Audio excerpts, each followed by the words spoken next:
अगर मैं तुमसे कहूँ कि तुम्हारी जिंदगी का हर लम्हा, हर खुशी, हर गम, हर कामयाबी, हर नाकामी पहले ही लिखी जा चुकी है, तो फिर तुम्हारी दुआ का क्या मतलब रह जाता है? क्या तुम सिर्फ वो मांग रहे हो जो तुम्हें मिलना ही है, या तुम्हारी दुआ वाकई कुछ बदल भी सकती है? और अगर सब कुछ पहले ही लिखा हुआ है, तो फिर अल्लाह तुम्हें दुआ करने का हुक्म क्यों देता है? ये सिर्फ एक सवाल नहीं है, ये वो कंफ्यूजन है जो हर सोचने वाले इंसान के दिमाग में कभी न कभी जरूर आती है। एक तरफ हमें बताया जाता है कि तकदीर लिखी जा चुकी है, और दूसरी तरफ हमें यह भी कहा जाता है कि दुआ करो।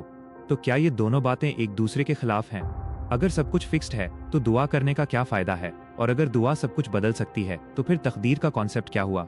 यह सवाल सिर्फ लॉजिक का नहीं, यह तुम्हारी जिंदगी का सवाल है। क्योंकि अगर दुआ का कोई असर नहीं तो तुम्हारी उम्मीद भी बेकार है।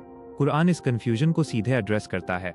अल्लाह जो चाहता है मिटा देता है, और जो चाहता है बाकी रखता है। सोचो, मिटा देता है, इसका मतलब क्या है? इसका मतलब है कुछ चीजें चेंज होती हैं, और अगर चेंज होती हैं तो फिर सवाल ये है, उन्हें चेंज कौन करता है? और यहाँ से हम उस पॉइंट पर पहुँचते हैं जहाँ लोग अक्सर कंफ्यूज हो जाते हैं। इस्लाम में तकदीर को समझने के लिए तुम्हें एक बेसिक कॉन्सेप्ट समझना होगा। तकदीर एक किस्म की नहीं होती, बल्कि दो किस्म की होती है। एक वो जो फाइनल है और एक वो जो कंडीशनल है। फाइनल तकदीर जो अल्लाह के इल्म में है वो कभी चेंज नहीं होती, लेकिन कंडीशनल तकदीर जो सिचुएशंस पर डिपेंड करती है वो चेंज हो सकती है।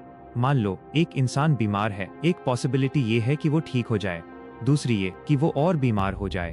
अगर वो दुआ करता है तो उसकी कंडीशन चेंज हो सकती है, और अगर नहीं करता तो दूसरा रिजल्ट हो सकता है। यानी दुआ तुम्हारी तकदीर के अगेंस्ट नहीं, बल्कि उसका हिस्सा है। तुम दुआ करके अपनी तकदीर के अंदर ही एक नया रास्ता चूज करते हो। इस बात को समझाने के लिए नबी पाक ने फरमाया, दुआ तकदीर को बदल देती है।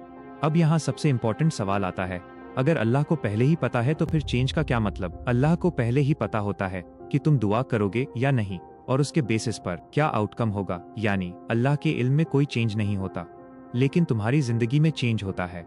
ये बिल्कुल ऐसे है जैसे टीचर को पता होता है कौन स्टूडेंट मेहनत करेगा और कौन नहीं, लेकिन रिजल्ट फिर भी स्टूडेंट के एक्शंस पर डिपेंड करता है। अब जरा अपनी जिंदगी को देखो, कितनी दफा ऐसा हुआ है कि तुम बिल्कुल टूट चुके थे और तुमने सिर्फ एक दुआ की और फिर कुछ न कुछ बदल गया।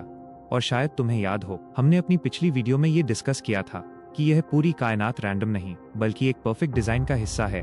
अगर तुमने वो वीडियो नहीं देखी तो उसे जरूर देखना, क्योंकि वहां से तुम्हें ये समझने में मदद मिलेगी कि जो तुम दुआ कर रहे हो वो किससे कर रहे हो।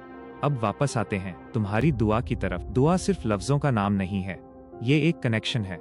जब तुम दुआ करते हो तो तुम सिर्फ मांग नहीं रहे, तुम अपने रब से बात कर रहे होते हो, और ये कनेक्शन तुम्हारी सोच से ज्यादा पावरफुल है। लेकिन एक और सवाल जो अक्सर लोगों के दिमाग में आता है, हर दुआ एक्सेप्ट क्यों नहीं होती? लेकिन एक और सवाल जो अक्सर लोगों के दिल में छुपा होता है, अगर दुआ इतनी पावरफुल है तो हर दुआ एक्सेप्ट क्यों नहीं होती? कितनी दफा ऐसा हुआ है कि तुमने दिल से दुआ की, रात के अंधेरे में, आंसुओं के साथ, पूरे यकीन के साथ, लेकिन फिर भी वो चीज तुम्हें नहीं मिली, और उस वक्त दिल में एक हल्का सा सवाल आता है, क्या मेरी दुआ सुनी नहीं गई? यहीं पर इंसान सबसे बड़ी गलती करता है, क्योंकि हकीकत ये है कि कोई भी दुआ जाया नहीं जाती। नबी पाक ने फरमाया कि हर दुआ के 3 पॉसिबल रिजल्ट्स होते हैं। पहली, या तो दुआ इंस्टेंट कबूल हो जाती है, दूसरी, या उसे डिले कर दिया जाता है, तीसरी, या उसके बदले में कोई और बेहतर चीज दी जाती है। यानी तुम्हारी हर दुआ का जवाब मिलता है, लेकिन हर बार उस तरह नहीं जिस तरह तुम एक्सपेक्ट करते हो। सोचो, एक छोटा बच्चा अपने बाप से कहता है, मुझे अभी ये चीज चाहिए। बाप जानता है ये चीज इसके लिए ठीक नहीं, तो वो उसे मना कर देता है, या बाद में देता है, या उससे बेहतर चीज देता है। क्या इसका मतलब ये है कि बाप ने उसकी बात नहीं सुनी?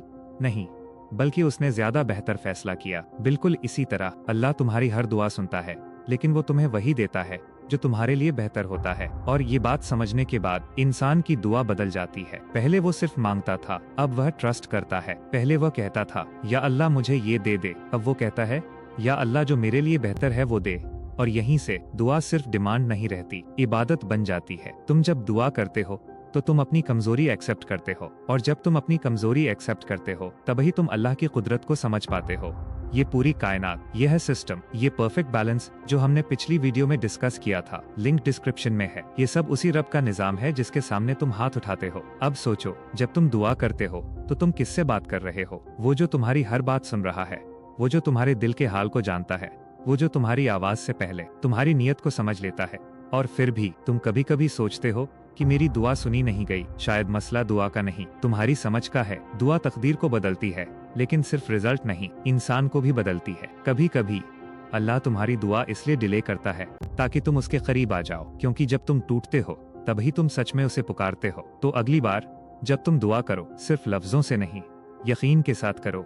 यह समझ कर करो कि तुम्हारी हर दुआ तुम्हारी तकदीर का हिस्सा है। अगर ये बात तुम्हारे दिल तक पहुंची है तो इसे यहीं मत रोकना, क्योंकि बहुत से लोग आज भी दुआ को सिर्फ एक आदत समझते हैं। शेयर करो ताकि कोई और भी सिर्फ मांगे नहीं, समझ कर मांगे। और अगर तुम चाहते हो कि ऐसी और वीडियोस बनती रहें जो सिर्फ इन्फॉर्मेशन नहीं बल्कि इंसान की सोच बदल दें, तो लाइक करो, सब्सक्राइब करो और इस सफर का हिस्सा बन जाओ, क्योंकि कभी कभी एक सच पूरी जिंदगी बदल देता है। मिलते हैं नेक्स्ट वीडियो में, तब तक के लिए अल्लाह हाफिज।